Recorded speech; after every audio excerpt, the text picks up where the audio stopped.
Welcome back to Channel 9, used to be Shakespearean, now Health News. We really need to change that name. I am your news host, Caiden. Our top story tonight, does the time you spend inside affect your health? A new study shows that the average person is only spending 7% of their whole life outside. What are the effects of this? How much time should be spent outdoors? Does it shorten your life? We have Chepe on site with more information. Yes, thank you, Caiden. I am here with the lead singer of Linkin Park, who just recently came out with a new philosophy in the new song called Point of Authority. It says, forfeit the game before somebody else takes you out. Sorry, Chepe, wrong interview. Please? No. Fine. I'm here with the lead singer of Linkin Park, who just recently... No. Fine. I am here with the scientist behind this whole study, Mr. What's-His-Face. Actually, it's Dr. Nelson. No, I'm sure it's Mr. What's-His-Face. You have been quoted saying, what they are finding is when you go outside in nature, your stress hormones go down, your blood pressure goes down, your resting heart rate goes down, and you feel better. How much time do you think a person should spend outside? Well, our studies have shown that people should spend at least an hour outside per day. This gives them optimal energy levels, making it easier to get through your day. Not only do I say this, but so do other reliable doctors. What causes the increase in health from being outside? Well, it is the increased amount of oxygen. The great outdoors is really the best place to be. In another study, an increased amount of outdoor enjoyment can increase a child's creativity and activity levels.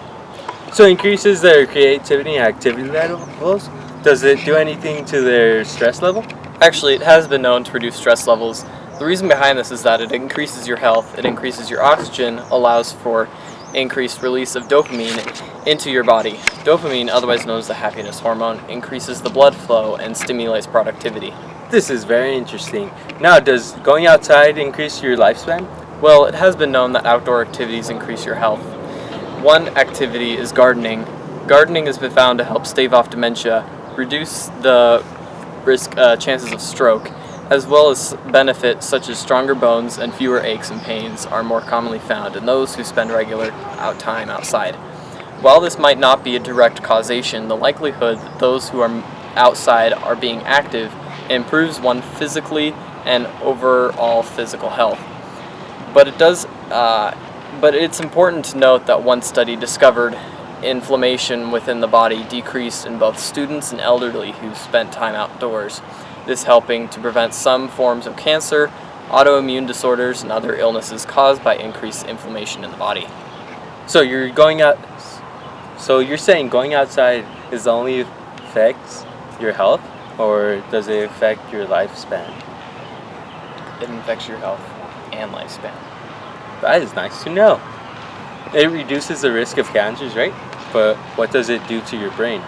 Well, some schools with environmental education programs score higher on standardized tests, reading, math, listening. Not only that, but in a study to be published in the Journal of Environmental Psychology, researchers show that the mere presence of plants in an office setting boosts one's ability to maintain attention. It is scientifically proven that working outdoors or adding effects of the outdoors indoors, that it only has physical health benefits but also significant mental health benefits.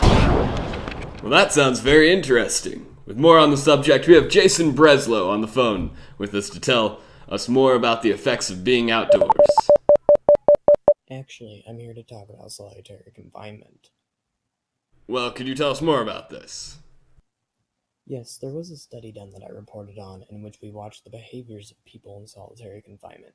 These people are in very small rooms, only about 80 square feet, in which they are confined to for 23 hours a day. The only furnishings in the room are a bed and toiletries, rarely much else. Food was inserted through a slot in the door, stuff like that. Right now, it isn't safe for people to stay in solitary confinement for years, but sentences right now can last days. I may be no doctor, and it might not be directly correlated, but it looks like when you are deprived from nature, you start losing your mind. Hey, Leslie, do you want to make a note of that so we can do a study later on about that? Thanks. Thanks for that insight, Jason. My pleasure. Now we go to a live Skype call with Greg Seaman, who has more to say about staying outdoors. So, Greg, tell us, what do you have to say about the effects of outdoors? Yes, in my years alive on this earth, I've noticed a lot of things. First of all, when I was a child, I used to play ball in the fields near my house. We had such a great time. Now when I drive around town, though, and look towards those fields, there aren't any children playing in them anymore. But has this just happened in your town, or has it happened in many towns like yours? This has happened in multiple towns throughout the world. Many have become vacant and are being destroyed because they're not being used. Now that is very interesting. This whole thing could be stopped and our overall health raised if people would take their families and spend an hour in the park each day, playing with their kids and other people around in the park. In interviews with almost 9,000 parents, we discovered that only 51% of children went outside to walk or play once a day with either parent. Thank you! We have now heard from 3 different intellectuals who tell us that we should spend more time outside. So if it's going outside for a jog or for a nap, we need that oxygen. We'll see you all right back after the break.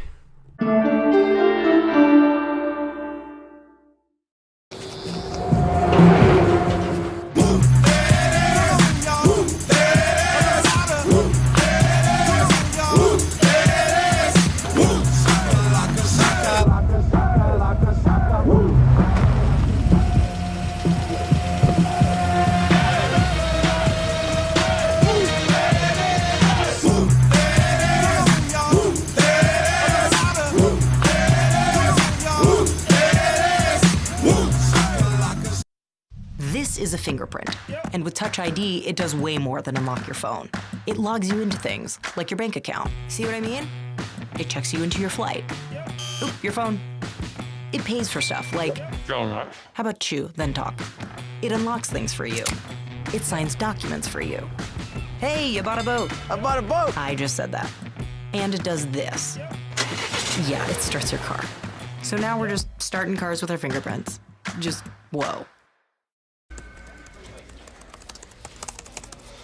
Someone's hacked all our technology.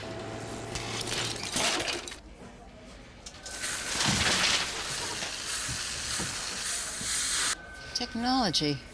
Say, have you seen all the amazing technology in Geico's mobile app? Mobile app? Look, electronic ID cards, emergency roadside service. I can even submit a claim.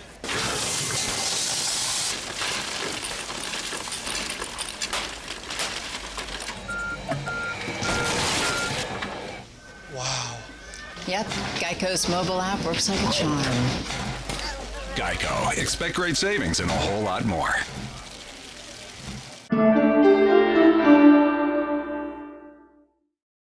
Welcome back to Channel 9 Health News! We have the facts and the knowledge one call away. Today we finished the story about going outside. Does working outside increase productivity? And if so, what is it about the outdoors that does this? We brought Travis Riddle to the scene to help explain this. Thank you, Caiden. It's odd how close looking all of our interviewers are, but we assure you they are not the same person. So Travis, what do houseplants do to your health? Well, in a study to be published by the Journal of Environmental Psychology, researchers have found that the mere presence of plants in an office setting has the ability to boost one's attention span, and by providing more oxygen to the brain and the more colors provided by the plants, they have the ability to calm your nerves, reduce stress, and even increase your concentration. So is this guaranteed? Actually, the tests has seen mixed results. However, another study failed to find any benefits associated with the plants. Still, others have found that plants associated benefits only for men or only for women. So if we brought a plant right now, would we feel the effects or not? Well, it kind of depends on the kind of person you are. If you cannot work when things are really bland, it is recommended that you should be in an office setting with lots of colors. So where did you get your degree, Travis? Oh, well, look at the time. I've gotta go. Okay. Well, that's all the time we got for Channel 9 Used to Be Shakespearean, Now Health News. Sorry, Chepe, we didn't get to your exclusive interview with Lincoln Park. Wait, what about chocolate causing constipation? Thanks for joining us today. We'll see you all later. Next time.